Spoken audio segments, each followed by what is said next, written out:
This is Taking the Lead, a podcast for B2B tech professionals, leaders, and executives who want to learn from female icons in the tech industry. In each episode, host Christina Brady interviews women who are driving revenue for some of the most respected tech companies in the world. Are you ready to get inspired?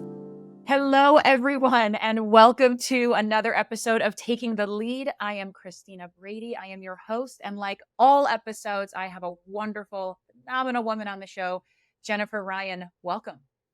Thank you.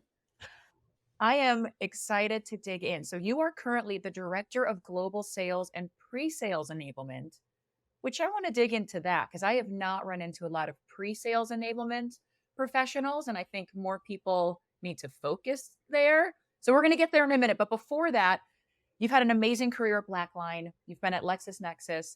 I know I first met you because you were speaking at ATD Sell, and you're a wealth of knowledge and a joy to be around. I would love to just hear your professional career, your story, however much you want to tell, and how you got to where you are. Well, first off, thank you so much for having me. There are moments in life where you're like, I think this could be it. And this might be one of those moments. So It is. very excited. So my career, I feel like I've been stumbling through life and just seem to land in places.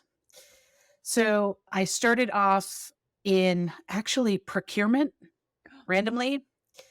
And I made friends with some of the guys in IT.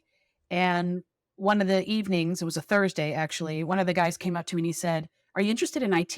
I said, "Absolutely." He goes, "Great. Meet us here at 7:00 and we'll teach you how to get through the interview. And then Friday morning we'll interview you. And then Monday we'll offer you the job." It was very random. I wish every interview cycle were kind of like that. Like we're going to teach you how to do it, and then we're going to hire you to do it, and then we're going to pay you to do it. You'll be good to go. It started because I played softball with them. So yeah. And so I fell into IT, and then I started off on a help desk and then moved to desktop support. And I went to my boss and I said, we could do this so much better if we just put together training and the top 10 things that we're getting calls from the help desk on. If we trained them ahead of time, they wouldn't call us so much. And I really don't like it when they call. So I started training. And then I met the people in sales and I said, "Hey, you guys are doing sales training. Can I just sit in the back and listen? Can I be involved? I'll come in on the weekend. What do you need me to do?" And I fell into that. From there, I was a system administrator. I was a QA engineer. From there, one of my buddies from the help desk met his wife on Match.com. And he called me and he said, "She wants to hire somebody to be a database administrator for legal databases. Are you interested?" And I'm like, "I don't know anything about that." And she said, "I just need somebody I can trust. I can teach you how to do the job." And I fell into that. Really, it's just stumbling through life, through people. And this is really stumbling so much as like aggressively and fantastically catwalking through life. I mean, this isn't a stumble.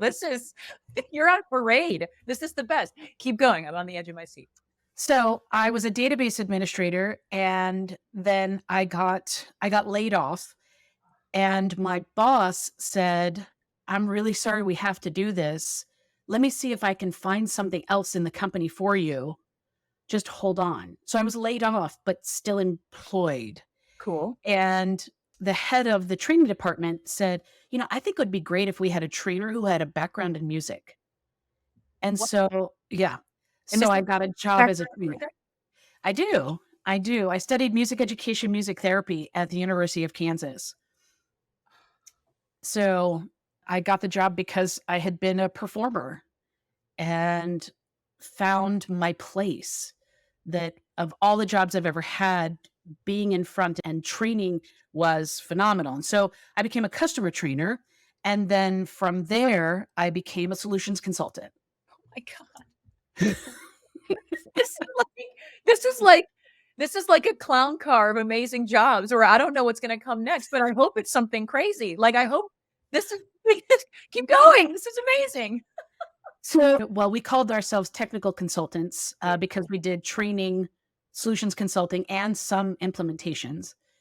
And my boss, who was the head of sales, came to me one day and he said, "Look, you're skirting around everything in the business, but until you understand sales, you can't understand business. So you have two choices. You can either do sales enablement or you can carry a bag. And I said, what's sales enablement? I'll do that. And I fell into sales enablement. Is that the last time you've fallen? Are you at the, I don't know No, if you're at the no. top shelf now or the bottom shelf? Like if we look at like, I feel like you're rolling uphill, like in a good way though. Absolutely. I had one other fall that actually was the very best thing that happened to me at BlackLine. Was I started at sales enablement at BlackLine, and I mean, I can talk to anybody about anything. That's truly my gift. But I knew I was just giving my people information by rote, but I didn't really understand what I was talking about. And so I met a woman who's actually one of my personal board of director members. And she said, we're doing this process. We're called strategic innovation. And we go into our largest customers and we take their data and we show them the art of the possible inside our product. Do you want to do it? And I said, yeah, I sure do. And so on a team of 13 accountants, I was the one non-accountant. Yes. So then I came back to enablement. Yeah. And then you came back to enablement and you're still rocking that out. You mentioned something there. You said she's on your personal board of directors. Mm-hmm. Is that a Jennifer-ism? Is this a thing? What is this? No, actually, this particular person told me about it. She's like, you're on my board of directors. And I'm like, what is this magical thing? I need a board of directors. She's like, you do. Okay. And it's really about understanding your strengths, but more importantly, understanding the gaps in your armor and finding people that help you fix them. Not fix them. You can't fix everything, but at least being aware of where you have gaps in your personality and knowing how to work with people to help utilize their strengths. They utilize yours, and that partnership makes you stronger together. Yeah. So board of directors. Okay. Well, now everybody needs a personal board of directors. It feels like these people that are looking out for helping you continue to identify the best version of you, which I couldn't imagine a better thing, right? It's like a professional village. Yes, it is. It's a different look at mentoring. Different look at mentoring or sponsoring if we're women, right? Mentorship is cool. Help us get amazing jobs. Although for you, you're unbelievably tappable, and I want to drill into that. But your story made me think about sort of how I wound up falling into improv. So one of the things that I think folks are learning about me is I, like you, come from this artistic background. For me, it's much more theater, performance, whatever. And the way that I actually got into improv and performing at Improv Olympic in Second City in Chicago is I was in college, and there was a workshop that they did, and they brought somebody in from Second City to lead this workshop, and you could sign up for it and pay extra. And so I had been taking classes, and I was like, oh, I love this. I want to do this workshop at school. So we're doing this workshop. And of course, I just lose myself in it, and I'm stepping up and I'm having fun. And at the end of the workshop, the leader of the workshop comes over and he was like, hey, have you heard of my show? And at the time it was called The Cupid Players, a long running show in Chicago. And I said, yeah, oh my God, of course I've heard of The Cupid Players. He's like, I want you to come to the show. You're going to be my guest. You're going to be my guest on Saturday. And I was like, oh my God, great. So I go to the show. There's like a seat with like my name taped on it, very strange. And I'm like, okay. So I sit down and I just watch the show. And after the show, he comes over and he's like, what did you think of the show? And I was like, I thought it was amazing. I was like, I can't believe I haven't seen it before. And he said, okay, well, next week, I want you to come back again. He's like, but this time do me a favor. Could you wear all black? And I was like, okay, sure. So the next Saturday I come back, same chair, my name on it. I sit down in it before the show. He peeks around the corner. He comes out and he was like, come here. And I was like, okay. So I get up and I go backstage and he's like, hey, everybody, this is Christina. She's in the show tonight. I was like, and they're all like, hey. Now, this was not a traditional improv show where you're like, somebody give me the name of like a mode of transportation in a city in Australia. It's like, this was musical sketch comedy combined with improv. So there was pre-rehearsed numbers. And so so all the color drains from my face. And he's like, don't worry, you'll be fine. And the cast is like, okay, we're going to teach you the songs real quick. And the show's starting in like 5 minutes. And I'm like, you're going to teach me the songs real quick. And they're like, look, work face, just hum along and just follow us and just do weird stuff. And I'm like, do weird stuff. So sure enough, I wind up being in the show. I don't know what I'm doing. I'm just flying by the seat of my pants. And I just, at that point, I'm like, you know what? Who cares? I'm going to have fun. I'm going to figure it out. I had an absolute blast. And then at the end of the show, I was like, that was like a bucket list item. I didn't realize that I had. Thank you for letting me be in it tonight. He's like, no, you're in it. I'm like, he's like, no, you're a part of the cast now. You're in the show. And then I did that for 10 years after that. And it's like the same thing of just like, you fall into these things, but there's something about you that's tappable, where people keep looking at you and going, I know you don't know how to do this, but I need you to do it. What do you think, if you're being introspective, makes you so tappable to so many people in so many different situations? I say yes. Yeah. It's just a yes, and there's no fear, and I'm willing to try anything because I'm okay with failing miserably. Ooh. That's totally fine with me. How do you get okay with failing? Because I think people say that, and then when you actually do fail, which we all have, it's really hard and you don't want to do it again, right? Like if you've really failed one time, and everybody has. Of course. But being unafraid of that, especially when it's happened one time, how do you get over the fear of failure? It doesn't happen overnight. And I know sometimes when I talk about it, I make it sound easy. I think there's a part of me that's trying to help people get there faster than I did, but it's not. It's not easy. It really takes the idea of understanding that, one, it could always be worse. And two, that when you fail, you come out with two things. One, you come out with a phenomenal story because you leaned in and you get to tell this story and help others also lean in. But also, you have this idea in your head of, okay, if I forget that feels negative, because failure feels negative. It's not negative, but it feels bad. So once you get past that feeling of it, you're like, okay, so what happened? I leaned in. I met some new people. I tried something new. I have a good story. Oh, you know what? That made me think maybe I could do this. Oh, well, maybe there's this. And then your brain starts to go and the ideas start to come and you think, that wasn't so bad. Look what I got out of it. You start looking at the outcomes as positive instead of the feeling of negative failure. I think But it's a process. It's a huge process. And it's also, it sounds like it's almost redefining failure a little bit. Because if you think about all of the jobs that you've taken on, were there any of them that you took on where after you got in the role and you're doing the job, I don't want to say you felt a sense of failure. Maybe you did. But did you realize, okay, I took this leap. This was not the right leap for me. And then what did you do if that happened? When I took on QA, I took it on because I got to a point, and I always tell people that, especially in jobs, I'm like the violinist on the Titanic. I just keep playing the pretty music while everything is going around me. Screaming and drowning. Yeah. Because, at least they've got something positive in this horrible situation. But when I took the job at doing QA, it was time for me to go. I had stayed too long at the last place. And it was a lifeline, and I just grabbed it. It wasn't the right move for me, but it was available, so I took it. But what I realized is that once you get to know the people around you and you start to open your eyes for opportunities, yes, I had to do QA. Yes, I did not like it. I wasn't very good at it, but I also got to run a server farm of 142 servers. And I'm like, you don't have an admin. Can I administer the whole server farm? Because that I can do. And then I found some joy in that one thing till I found that next thing.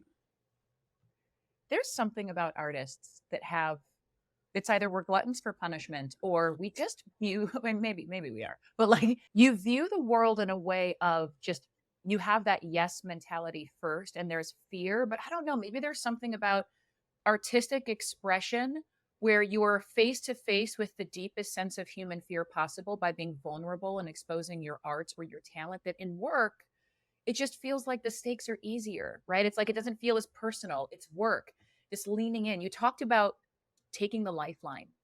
And I actually think that a lot of times professionally, they frown upon taking a lifeline, right? It's like, don't jump to a job that you don't want. Don't make a quick rash decision. And so many of us so often just need the lifeline. And how did you know that the right decision for you at that time was to take the lifeline that might not be right, but you needed it in that moment? How did you compartmentalize that? Usually for me, I'm a fairly positive person. I like people, so I can make the best out of almost any situation with the right people. So I'll have a good time. I'll tell a good story. We'll laugh, and then I'll do whatever that horrible thing is, and we'll move on. But when I come into a place and the people don't matter anymore, I know I've gone too long. And as I've gotten older, I've gotten a little bit better on not letting it get that bad. But this was early on in my career where I leaned in hard to it's horrible and I'm angry and blah blah blah, whatever it was. So yeah. But Yeah. I think there was a point, a gentleman I worked for, his name was Keith James. And Keith, I remember he said to me, Jed, I need you to do XYZ.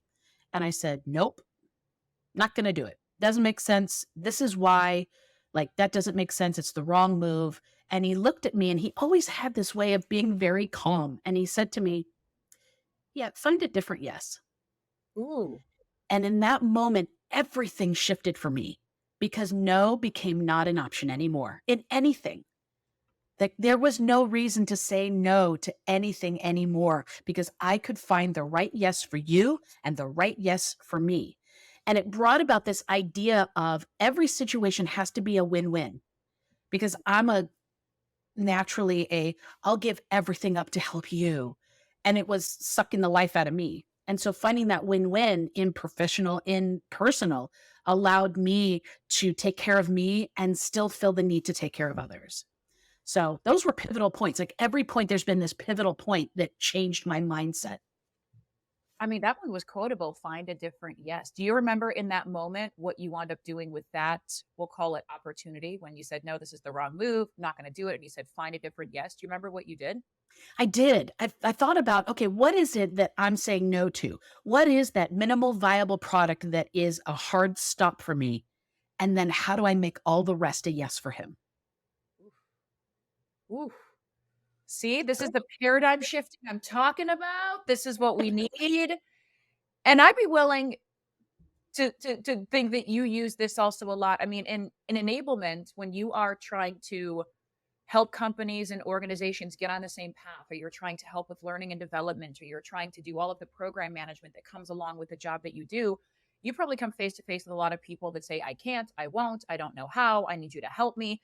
And if we know you're in enablement, we know that everything kind of runs downhill and lands on your plate, right? Because when organizations don't know what to do with something, they're like, who should handle it? Enablement should do this. And so your yes mentality probably helps and hurts you. Finding yourself in an enablement seat, do you feel like you found the right place that is sort of this amalgam of all of your talent, or is this a temporary place until you pivot elsewhere? I don't know the answer to that one because unfortunately or unfortunately, I don't have a plan. I'm just waiting for that next thing to happen because it always does.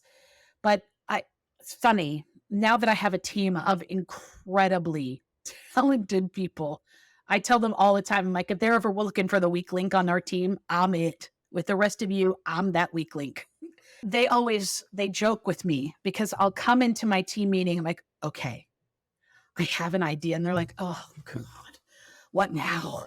So when I say yes, they're like, whoa, pump the brakes. And so they keep me from saying yes to everything, thankfully, because there's still that people pleaser in me. Yeah. Yeah. I mean, I've often said that if you think that you're the smartest person in every room, you don't deserve to be in that room. And if you are the smartest person in that room, then you're in the wrong room, right? It's that learning mentality of I need to punch above my weight class. And I firmly believe that you can learn something from everybody. I have this sort of circle mentality about how I view just human beings in general, where none of us are above anybody else, right? It's not a triangle. If you think about corporations, there's this idea of this triangle. If there's the people at the top that you naturally think are brilliant and they know everything and they deserve to be there and they're wise beyond their years, which in so many cases they're not, but we think they are because they're at the top of this little pyramid, right? And then as you go down the pyramid, now you're getting down to like the middle management and the frontline management and the individual contributors and the brand new people and the interns. And if you're naturally at the bottom of that pyramid, you believe you have nothing to offer. And I've had so many AEs when I first come into a company say something to me like, look, I know that I'm just an AE, but this is my feeling. And I'm like, see, that's a cultural thing that we have to shift because you are never just anything. You are a human being walking in this room with experience that I can't even fathom. And if I don't believe that I can learn from you, then that's my failure, not your failure. And so there's this idea of like, there's a circle and we're all playing different roles here, but nobody's above anybody else. And it sounds like you foster something similar with your people where you're willing to be vulnerable. Have you always been vulnerable with your people? There are varying degrees of vulnerability. I have spent a very, very large part of my life being this or this, very binary, on or off, like completely bare your chest, like spread the ribs, and here's my heart, and here's a sharp arrow, to no, you can't have anything and stay out there. And as I've gotten older, that is also, there's been a more gray. And as I learned, the gray is the better place to be because it gives you so many more options, especially with something like vulnerability. So I think that there is, and people will laugh at me, but there's a humility in knowing the degrees of vulnerability. And I am not a humble person. It's not really in my makeup. But I've been called humble. I'm going to take that to the grave, that will be my greatest achievement of 2023, as I was called humble. Someone called you humble. Yeah. Three people called me humble. Well, that's fact. If you've heard it 3 times. It's the scientific method. 3 times. 3 times. Yeah. But what I did do in lieu of vulnerability was I empowered my people to just try some stuff. I created what we called, and it actually wasn't my idea. It was the idea of one of the people that work for me. We call it Game Jam Day. And it's the 3rd Friday of every month. And I told them on Game Jam Day, block your calendar. Nothing happens on that day. And on that day, I want you to just do something wacky, do something cool, do something that is completely out of the realm that you've never tried before. And then let's see how we can use it. And if nothing happens, at least we had fun doing it. So there's some positive in everything. It keeps them creatively working. Now, do we always get to keep our Game Jam Day? No, because life. Yeah. But funny, I can't remember what your question was, but doesn't even matter anymore. I asked about vulnerability, but see, this is the joy of it. We wound up in a better place. We wound up in a better place. Your binary way of thinking and the fact that it's like, it's this or it's this. Were there experiences in your life that led you to thinking like that and existing like that? Or is that just sort of how you're wired and how you've always been? It may be how I was wired, but as I was looking back, and I have a tendency to take stock of my life, of the choices I made, of the decisions of everything, because I want to see, I don't like to repeat the same mistakes if I can help it. So what I found was in that binary mindset, it was really steeped in fear. Everything was fear of what other people are going to think, fear of failure, fear of success, which was a bigger one for me. Fear of not doing it right, fear of who knows, irrational fear. And it's funny because I recently found a quote. I wrote it up here on my wall. Fear, forget everything and run, or face everything and rise. Oh, you keep dropping these amazing nuggets. I can't write them down fast enough. That's not mine. I found it. And it was one of those things that I was like, la, la, la, what's happening on, Pinterest because I'm putting in a new kitchen or, Right. Yeah. And I found it and it just happens. These things come. And when you're open to the world to experience, that's when the things come. When you're looking for the things, it's like when people say to me, oh, say something funny. Oh God, I have nothing funny will ever come out of your mouth. I've never been less funny than I am right now. Yep. Correct. But it doesn't mean that everything has to be completely spontaneous. Like, and I constantly make goals for myself to keep the momentum going. I don't know if you've ever heard of The Moth. Moth was a show on NPR, and it's a show about storytelling. And they have story slams where you can just show up and they've got a theme. for the day, and you sign up. And if your name gets picked out of a hat, you go up on stage and you tell your story. Has to be real, has to be appropriate for the theme, etc. And I put it on my bucket list. And I went with a group of friends and I said, look, I'm going to put my name in. And if it happens, it happens. And a friend of mine said, you know what? We'll all sign up with different addresses, but with your name, and it'll guarantee you get it. And I said, nope, it has to be authentic. It has to be the right time to do it. And if it is, it'll happen. And I was picked number 7 out of 10. Oh my God. So you got to do your story. I did. And it was people, afterwards, people were like, oh, wow, you look so comfortable. I was shaking like a leaf. Like I could feel everything shaking. But that moment of there's nothing to lose in trying something new, that my hands were shaking, but that's okay. My voice shook a little bit in the beginning, but that's okay. Like all of that is part of the story. It's part of the experience, and you lean into those things. And so, it was the theme was bizarre. And I told this story about being attacked by a woman in a McDonald's drive-thru because it was bizarre. She attacked me with a plastic fork. What? So, yeah. Okay, well, just real quick, Yeah. tell the story, because now I'm picturing it, and I don't know if it's accurate. Like, did she get out of her car? Yeah. She had the fork. Yeah. Why? Was it provoked? Was it unprovoked? So, I went to get a Diet Coke, and so because they have the best Diet Coke at McDonald's. I got one yesterday, like a big one. Yep. See? Yep. So it's single file. So she pulled up to the speaker, but a young woman came to my window so that they could take 2 orders at the same time. But she stared at me crazy through her side mirror and then got out of the car and was like screaming at me, "Are you ordering before me?" And I'm like, no, like it's a single file line. Like this all makes such logical sense. I don't understand what the problem is. And then she came, was like banging on my window, and she was like this gargantuan, like football playing woman. Oh. And then like took out this plastic fork, and I thought, okay, great. This is how I die. This is it. I'm going to die with a plastic fork, which death by forking.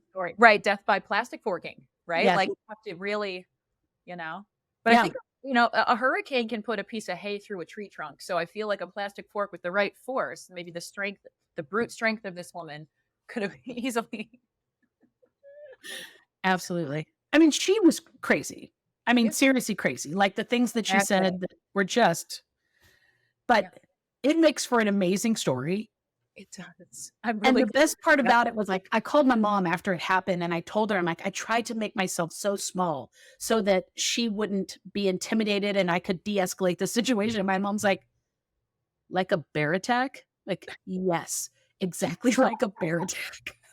A bear spray. I mean, but isn't that what we do, right? I mean, I don't know. Now you're bringing me back to, I just thought about all the times professionally where I've been in a room and had a seat at a table and things get intimidating and you very naturally make yourself small and non-intimidating. And most of the time it's so you can either be heard or so you can be safe. And whether it's a crazy, huge woman with a fork or, an unwielding, chaotic CEO that is attacking your ideas, we often try to make ourselves smaller and less threatening. Yes. Go over there. Yeah. Last thing I want to ask is, you mentioned a fear of success. Yeah. Right? I've heard this before, but I don't think it's talked about enough. And when you say fear of success, I view that almost as more of like a limiting belief, a non-growth mindset. But for you, where did your fear of success come from, and what does that look like? Why are people afraid of succeeding? I think for me, it's twofold, the fear of success. One is the more success you have, the more vulnerable you are. And I'm not really a very vulnerable person. So that was part of it. The other part is that the more success you have, the higher the fall when it all comes crashing down. And it's always that other shoe mentality of this can't possibly be real. And there are often times when I think about all the things, because I've had amazing experiences, and sometimes I have to pinch myself and think, did I make this up? is this real? And so there are moments, and I'll have like horrible dreams. Like I'll wake up uh, in fact, a couple of years ago, I had a dream that I got a call from my university saying, you didn't actually get your degree because you never graduated from high school. How do they know? Well, I did that. I did do it. Right. Yeah. But there's this fear is not rational. There's nothing about it that's rational. Emotion is not rational. And when we try to put logic onto emotion, that's where everything goes awry. So that fear of success is that vulnerability, but the other side of it, as a child, I was a horrible egomaniac. Horrible. As a child? I think all children are egomaniacs. My 5-year-old's an egomaniac. He knows everything. Just so you know. Absolutely. But I was really vocal about telling everybody that I was better than them. And as an adult now, it's a horrible point of shame for me. I mean, but there's always that fear of I would go back to being that worst part of me if I have too much success. So I limit myself so that I can always be the best part of me, because what's the success really going to get me? I'm successful enough. I'm good enough. But there's always, is that the story I tell myself to handle the fear, or is that the reality? And so that's where that all comes from. And this sounds like an active debate happening in your brain all the time. Oh, absolutely. It's a crazy train up here. Well, aren't we all? I actually don't know any sane people, and I like it that way. Me too. They're much more fun. Yeah, the sane people I don't really get along with. I would say from the bit of time that we've known each other and spoken, you're exactly the kind of person that I think the world needs more of. And it's always the incredible people that I come across that have this belief of maybe I'm good enough. Maybe it's not too much. And I think the best people in the world sometimes don't get where they want to go because of exactly what you just laid out. So if my opinion means anything, more of you. More. Oh, thank you. Higher, better. Speaking of higher, better, more, we are inching into our rapid reveal section. When I'm looking at your questions now, the first one makes me laugh after hearing your career. But number one, what did you actually want to be when you grow up?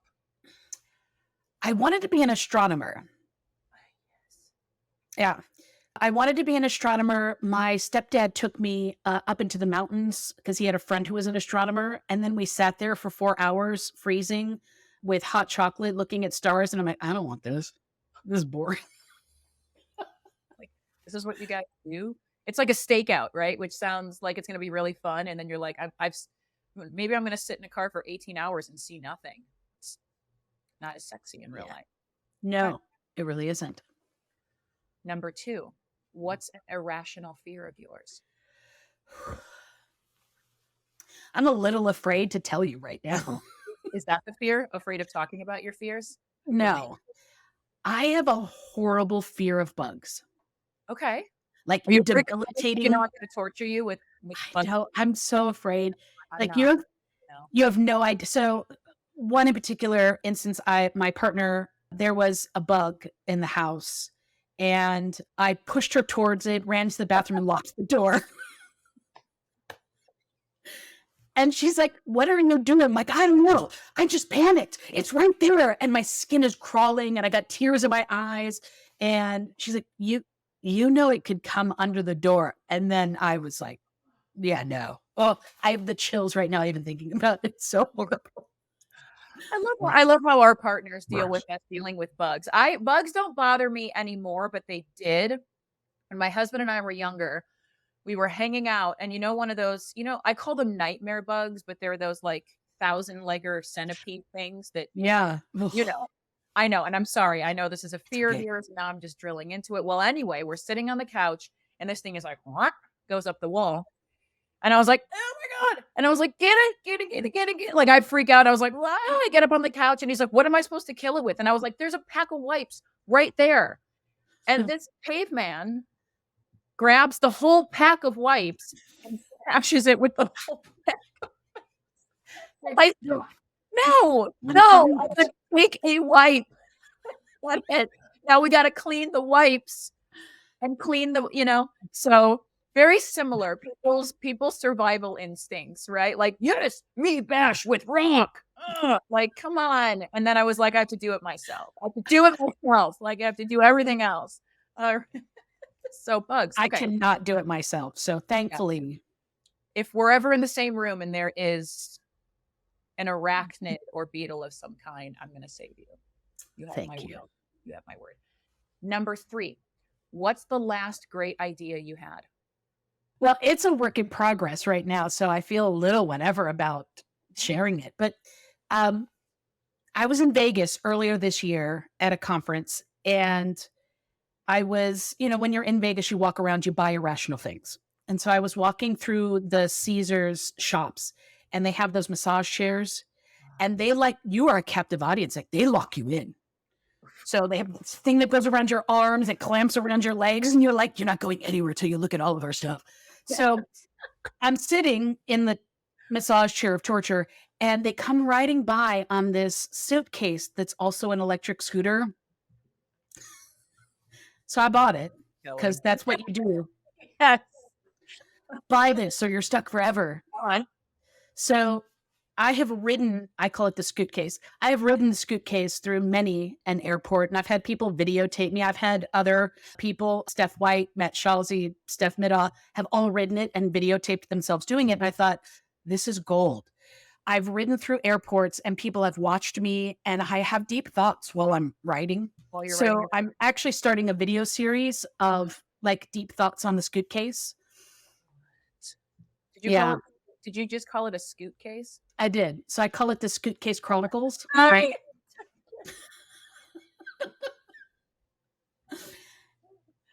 This is a great idea. This makes me want to fly to wherever you are and participate in this. But kind of like I feel like only if it goes ridiculously slow. Like if I act like I'm going to make a quick exit and then it's an Austin Powers level, like very slow. Yeah. Because how fast would it go? Like, what's the top speed? Oh, I have no idea. Okay, we should test that as part of the series of just we like should. We should have a high octane episode where it's like, I mean, it's faster than you can walk. Like floor it, floor it on a fast floor, a little bit downhill. Let's see what kind of momentum. There are no brakes. Let's put that in there too. You got to just jump off. Yeah, or you got to, Barney Rubble it and put your feet down. I can't stop. And you just fall over. That's the way to do it. I did get video footage of me doing that though, so that should be fun. Well, it's for the series. It's for the greater good. It is. Speaking of greater good, you're as wonderful and more so as I thought that you were. And I can imagine that giving your breadth of experience, your delightful personality, incredible storytelling, people are going to want to get to know you. People might want to connect with you. I can imagine some people may want you to mentor them just because your mindset is ideal for people who need to get out of their shell a little bit. So how do folks contact you? How do they find you? What's the way? LinkedIn is probably the best way right now. There are plans for a website, but yeah, life happens. So yeah, Scootcase Chronicles coming soon to LinkedIn near you. Well, thank you for coming and sharing all of your wisdom and your laughs on the show. It's been phenomenal. Thank you so much. I appreciate it. Thanks for joining us on this episode of Taking the Lead. If you're looking for more inspiring stories from women leaders in B2B tech, then visit us at motionagency.io/takingthelead.